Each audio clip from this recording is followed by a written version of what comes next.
Bismillahirrahmanirrahim.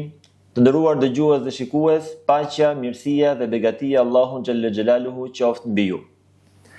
Është thënë që haxhi fillon pasi haxhilerët kthehen nga haxhi, namazi fillon pasi namazlit dalin nga xhamia, dhe agjërimi fillon apo Ramazani pasi mbaron muaji Ramazanit. Dhe në fakt, e gjithë kjo nënkupton që të kuptojmë efektin që adhurimi ka patur në jetën e njeriut, si ka ndikuar haxhi tek haxhilerët, si ka ndikuar namazi tek namazlinjt dhe si ka ndikuar agjërimi tek agjëruesit. Pikërisht, kjo është sfida e besimtarit, që të ruaj atmosferën e adhurimit edhe pasi del nga adhurimi. Për të folur për këtë temë, kemi të ftuar sot në podcastin ton Myftiun e Vorrës, zotin Baftiar Këllezi. Myfti, mirë se vini. Mirë se u gjeta, faleminderit për ftesën. Atëherë, do ta nisim me një pyetje, si ndikon agjërimi në pastrimin shpirtëror të njeriut? Atëherë para së gjithash ne duhet të dimë se agjërimi nuk është thjesht një disiplinë fizike ose një kufizim ushqimor. Ai në vetvete shërben si një pauzë për shpirtin dhe ndihmon atë që të rifitojë edhe një herë kontrollin e tij mbi veset dhe mbi instiktet. Është pikërisht ky moment, ky muaj i begati Ramazanit, që nëpërmjet agjërimit na pastron dhe na nxjerr të pastër nga gjunahet. Ajo që na vjen në ndërmend pikë së parë është hadithi i pejgamberit sallallahu alaihi wasallam, i cili thotë kush agjeron muajin e Ramazanit me besim tek Zoti dhe duke shpresuar shpërblimin e tij, i falen të gjitha gjunahet e kaluara. Gjunahu në vetvete për shpirtin është një barrë, është një ngarkesë, është një peshë që në momentin që ai fshihet dhe largohet, shpirti lehtësohet dhe njeriu e ndjen veten më në harmoni, e ndjen veten më në paqe të brendshme. E gjitha kjo vjen si bindje e urdhrit të Zotit që na urdhëron të bindemi duke agjëruar këtë muaj dhe gjithashtu sjell me vete dhe shumë mirësi të tjera që kush ka agjëruar e ka provuar dhe gjithë besimtarët e kanë dëshmuar gjatë gjithë muajve dhe viteve që e kanë agjëruar muajin e Ramazanit. Të gjithë ne e dimë sepse ai është një disiplinë që na mëson të dimë vlerën gjërave dhe të jemi mirënjohës për ato. Rrit tek ne ndjenjën e empatisë dhe solidaritetit. Solidarizohemi me ata të cilët jo vetëm në muajin e Ramazanit e privojnë veten nga ngrënia dhe nga pirja, por për shkak të mospasjes edhe në muaj të tjerë. Gjithashtu krijojmë një mirënjohje të thellë për gjërat të cilat ndoshta deri para muajit të Ramazanit dhe para agjërimit i quanin të mirëqëna, sikur duhet i kishim, sikur duhet jenë gjithmonë aty për ne, por ja që vjen ky muaj dhe t'i rikujton këto. Këto në vetvete edukojnë nefsin edhe edukojnë shpirtin, edhe njëherë i japin atij fuqinë që i takon, fuqinë e shpirtit. Ai zgjohet tashmë dhe merr atë rolin e liderit për sa i përket komponenteve që përbëjnë njeriu, shpirt, trup, mendje, të gjitha këto sikur zën vendin e vet në këtë puzzle-in njerëzor. Kështu që jo vetëm kaq, por agjërimi është diçka që na mëson ne harmonin, na mëson ne disiplinën, na mëson ne edhe të jemi falënderues ndaj Zotit gjithësisë.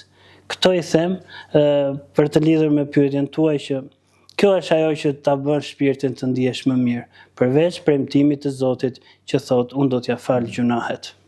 Cilat janë disa gjëra të vogla që besimtari apo agjëruesi duhet të ketë kujdes, po që në fakt sjellin një atmosferë ndryshe në jetën e tij, ja mundsojnë që ai të ndihet ëmbëlsinë e adhurimit, të agjërimit që kryen? Disa këshilla dhe që janë drejt për së drejti nga këshilla profetike, ndër më të rëndësishme mund të përmendim atë që mund ta konsiderojmë agjërimin e shqisave. Që nëse besimtari thot nuk le fjalën e gënjeshtër dhe punën me të, nuk ka dobi uria e tij, nuk ka që duhet Zotit uria e këtij njeriu. Që në vetvete kjo çfarë indikon, çfarë nxit, që njeriu edhe syri i tij ta agjëroj, edhe veshi i tij ta agjëroj. Dhe në këtë kohë ku ne jetojmë, kur ekspozohemi nga kaq shumë gjëra jo të hishme, gjunahe dhe mëkate, atëherë sikur agjërimi i stomakut të shoqërohet edhe me agjërimin e syrit, shoqërohet me agjërimin e veshit, të shoqërohet me momente të vogla meditimi që ti mundson sepse mendja tashmë është edhe më e kthjellët, është edhe më e qetë për ta bërë këtë gjë, atëherë këto janë gjëra të vogla që në dukje të vogla, por në peshë dhe në shpërblim të mëdha, që do të fiton një vlerë të madhe agjerimit. Përveç kësaj është ajo që gjithmonë e shoqëron jetën e besimtarit dhe këshillohet që gjithmonë ta bëj, është përmendja e Zotit dhe dhikri. Sa do pak, domethënë ata ëmbëlsi ka për ta ndjerë, atë bukurinë, domethënë që vërtet gjua është e thatë se s'ka pir ujë, por të jetë e lagur me dhikrin dhe me përmendjen e Zotit. Sikur 10 herë në ditë subhanallahu, 10 herë elhamdulillah, 10 herë Allahu ekber, pak janë dhe të thjeshta me minuta, por vlera dhe pesha jesh aq e madhe dhe aq të shpërblyeshme sa ti e ndjen veten tashmë të lehtë në agjerim dhe shumë me peshë të rëndë në shpërblim tek Zoti i gjithësisë. Sadakaja është diçka shumë e shpërblyer në muajin e Ramazanit, se vetë pejgamberi ka qenë gjithmonë bujar, por më shumë bujar tregoi, siç thuhet në hadithe, në muajin kur vinte muaji i Ramazanit. Një sadaka e vogël i fiton, domethënë, forcë shpirtit dhe mendjes së agjëruesit, të besimtarit, dhe këto në dukje të vogla e bëjnë akoma edhe më të bukur dhe më të këndshëm. Një iftar me familjen tënde, me praninë e njerëzve të afërt të dashur, duke u kushtuar kohë dhe momente dhe atyre, është gjithashtu prej gjërave të cilat e zbukurojnë ditën e agjerimit, ditën e Ramazanit. Bazuar ndoshta edhe nga eksperjenca që shohim në përditshmëri, njerëzit kur janë agjërueshëm edhe lodhen.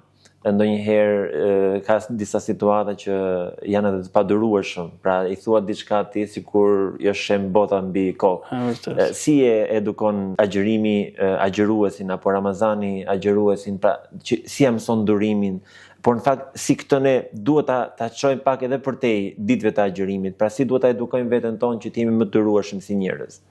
Për besimtari duhet udhëhiqet gjithmonë nga premtimet e shpërblimit që Zoti premton për çdo virtyt të mirë që ai mundohet ta përvetsoj.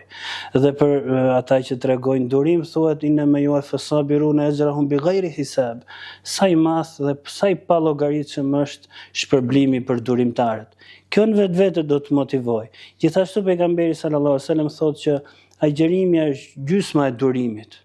Domethënë, aq shumë shpërblim të madh na premtohet ne nga kjo, sa na ngelet vetëm ta praktikojmë dhe ta stërvisim dhe ta mësojmë veten në këtë gjë. Kjo është e para dhe më e rëndësishme. E dyta, njeriu pavarësisht se prihet për shkak edhe të urisë, që të jetë pak më nevrik, të jetë i irrituar për shkak se është domethënë larg nevojave, mohiq se un kam hallet e mia. Larg këtyre nevojave, atëherë duhet të bindemi plotësisht që njeriu duhet të udhëhiqet edhe me këtë ide që un nuk jam përgjegjës për sjelljen e tjetrit. Un jam përgjegjës për reagimin tim. Domethënë edhe nga ana e shpërblimit në këtë këndvështrim duhet të shihet. Është shumë domethënës, është shumë kuptim plot hadithi i pejgamberit sallallahu alaihi wasallam i cili thotë nëse ndonjëri prej jush është i agjërueshëm, kur është i agjërueshëm gjatë muajit të Ramazanit, të mos flas keq dhe të mos bërtas, mos irritohet, dhe nëse ndonjëri tjetër kërkon që domethënë të grindet, ta ngacmojë, të thotë fjalë, ai thotë le t'ia kthej atë në një formë duke i thënë unë jam agjërueshëm 2 herë. Forma dhe praktika është kjo që ta mëson pejgamberi sallallahu alajhi wasallam. Domethënë ne të gjejmë forcën ta zbatojmë atë. Pastaj mënyra dhe mjetet të ndryshme janë siç bashkohet qoftë edhe psikologjia edhe me hadithin e profetit sallallahu alajhi wasallam, që thotë kur je i nxehur në një farë mënyrë që për të treguar atë durim dhe je në këmbë, ulu. Nëse je ulur, shtrihu. Ndryshimi i gjendjes fizike në vetvete është si një ushtrim. Ne të gjithë duhet të dimë, siç e konsiderojnë, që durimi është si një muskull. Sa më shumë ti stërvitesh, sa më shumë aq më në formë ke edhe për më vonë. Aq më mirë e ke të stërvitur atë, edhe pasi të mbaroj muaji i Ramazanit që kjo vazhdon. Pejgamberi sallallahu alaihi wasallam, duke i këshilluar kështu në këtë formë edhe sahabët e tij, ata e kishin një jetë të jetuar mbi durimin për të gjitha shtyllat e tjera edhe të Islamit. Vërtet agjerimi mund të mbarojë me Bajramin, por vazhdon namazi, vazhdojnë veprat e mira, që secila në vetvete kërkon ndjenjën e durimit. Mifti pak më parë përmendet edhe një mbrëmje në familje, një mbrëmje iftari. Familja është një element shumë i rëndësishëm i shoqërisë. Dhe si ndikon familja në fakt, një familje besimtare ku të gjithë bëhen njësh me adhurimin, si ndikon kjo në një atmosferë Ramazani që e cila e shoqëron pra familjen me të mëdhenj të vegjël, të rritur e të vegjël e shoqëron atë gjatë gjithë kohës. Pra si ndikon kjo?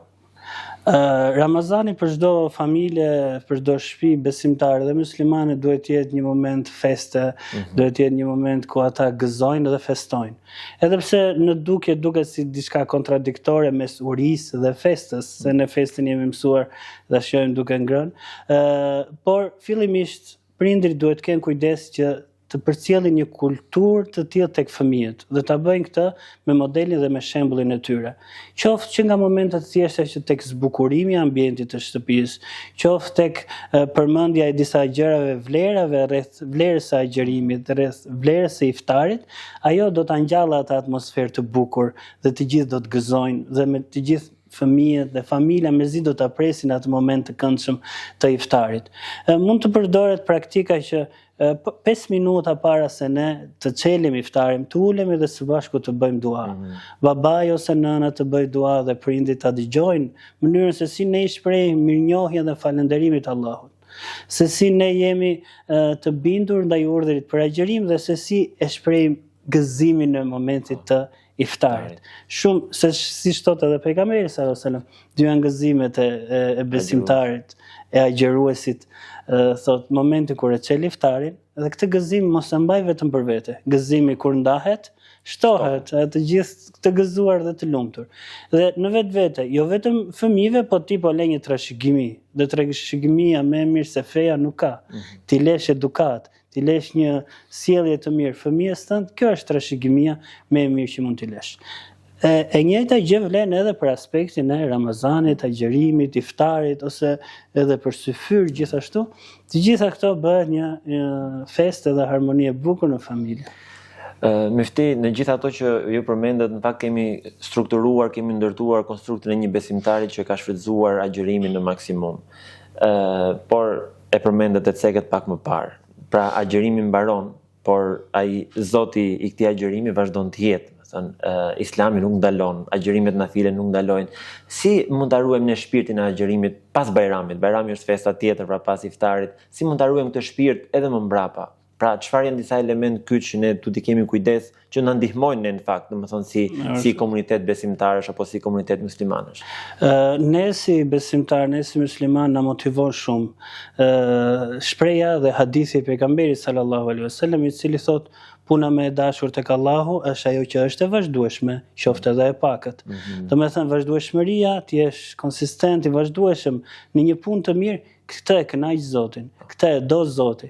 Dhe a nuk duam ne që këtë qëndrimin ton, këtë veprën ton ta doj Allahu? Patjetër që duam. Dhe kjo le të jetë lidhja dhe motivimi më i madh. Sepse nëse qëllimet lidhen me Zotin janë më të qëndrueshme dhe më të vazhdueshme. Sepse nëse lidhen me arsye dhe me njerëz ose me momente të ndryshme, nuk janë që zgjasin shumë. Kjo është njëra. E dyta mund të përmendim hadithin e profetit që thotë kush e pason muajin e Ramazanit me 6 ditë me muajin që vjen pas, muaj Sheval, atëherë sikur ka agjëruar gjithë vitin. Domethënë duhet shfrytzuar edhe mirësia e mëshirës së Zotit që ne na vjen. Sikur na thuhet agjëroj 6 ditë dhe unë do ta quaj sikur ka agjëruar gjithë vitin. Agjëro 36 ose 35 ditë dhe unë do ta quaj sikur ka agjëruar gjithë vitin. Kjo është më motivuese që na shtyn, na motivon shumë. Pastaj çdo vepër e mirë e ka shpërblimin dhe sevapin e saj. Në vetvete kjo do thotë që pse të qëndrosh larg nga kjo mirësi e madhe. Kështu duhet të jetë jeta e besimtarit edhe pas agjërimit. Mifti, faleminderit. Unë do doja një mesazh shumë të shkurtër nga ju për çdo dëgjues, për çdo besimtar, për çdo agjërues, pra në përmbyllje të gjithë kësaj bisede kaq të këndshme. Atëherë le ta dinë të gjithë se nëse do të vendosim një emër agjërimit në muajin e Ramazanit, ajo do të ishte liri. Njeriu kur në momentin kur çlirohet nga trysnia dhe nga shtypja e egos, e nefseve, e veseve, e gjërave të cilat e shtyn drejt të keqes, atëherë është vërtet i lirë. Dhe njeriu është i burgosur, i prangosur nga dëshirat e pandalshme, nga ato gjëra që e shtyn drejt të ndaluarës.